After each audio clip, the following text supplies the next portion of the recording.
Hello, and welcome to this month's Safety Minute. Quite often, I find that people resist safety.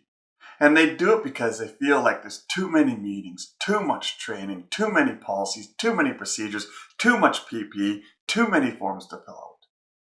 And what ends up happening, we feel like safety stops us or slows us down.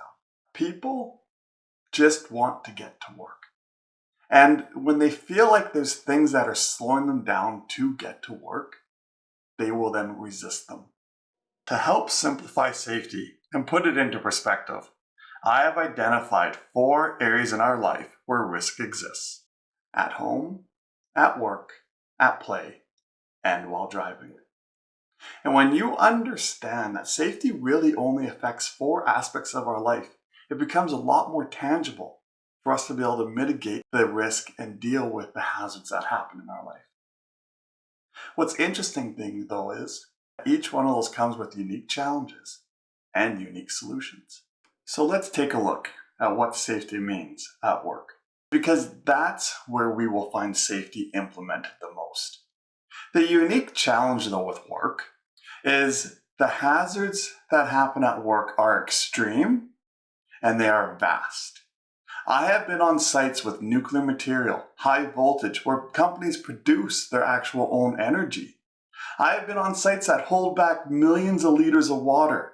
I've been on sites where I've been a mile underground or a couple hundred feet up in the air. I have been on sites with explosives, fast-moving equipment, powerful machinery, thousands of people moving all around at the same time. There's sites where they have liquids so hot they will give you a 4th-degree burn in a second. The energies at work are not only extreme, but they're also vast. The solutions to controlling risk have been implemented at work. And because of that, since the 1970s in the United States, that they have reduced fatalities at work by more than 60%.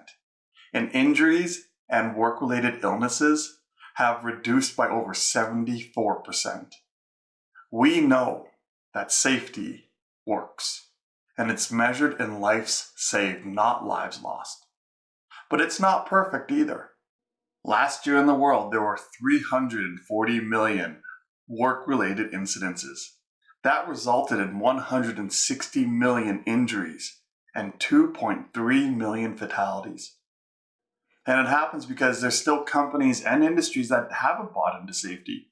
There's companies and industries that are still growing in their safety systems. There's still people that are pushing back towards the safety systems and not using them. And we don't know everything about safety yet. We're still growing as a society and understanding how to control energy and also how to create policies and processes that people will use and want to use. Another area of risk is at home. If you add up all the different ways in which people get injured from physical energy at home, they don't even total the amount of how many people die unintentionally from poisoning at home. And this really shows the challenges and the solutions that happen at home. Like for instance, one of the challenges is addictions. If we're having 180,000 people die every year at home from poisoning in the United States, that means that we need to really take drug use and drug abuse seriously.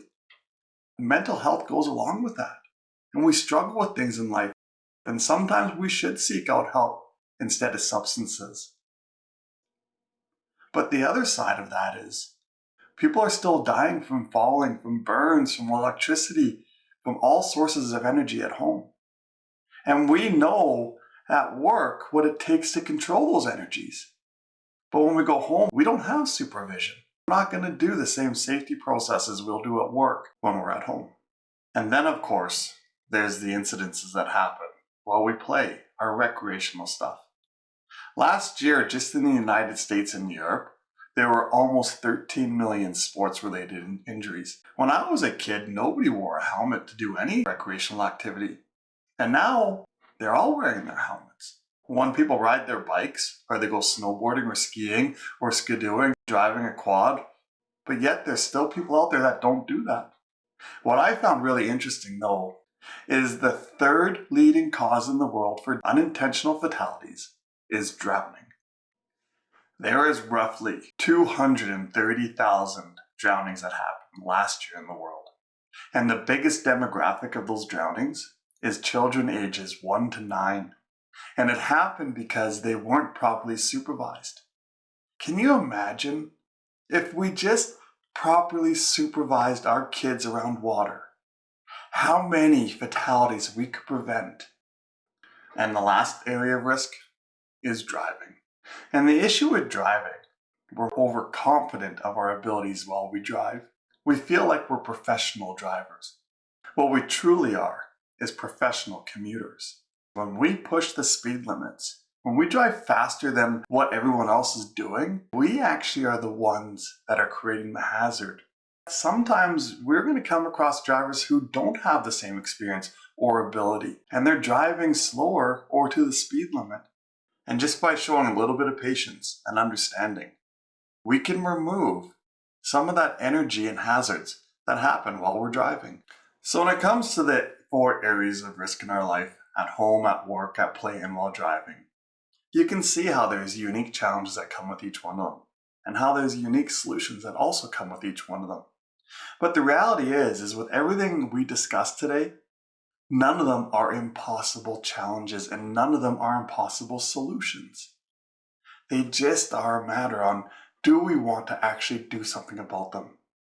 Do we want to advance safety at work by utilizing these systems and believing in them and buying into them? Do we want to advance safety at home by following the same rules at home that we would at work? And also by addressing addictions and mental health. Do we want to advance safety as we play and do recreation by increasing the amount of PPE we wear, which won't stop you from doing your sports at all? And also by adding proper supervision to the young people in our lives so that they can play and be safe.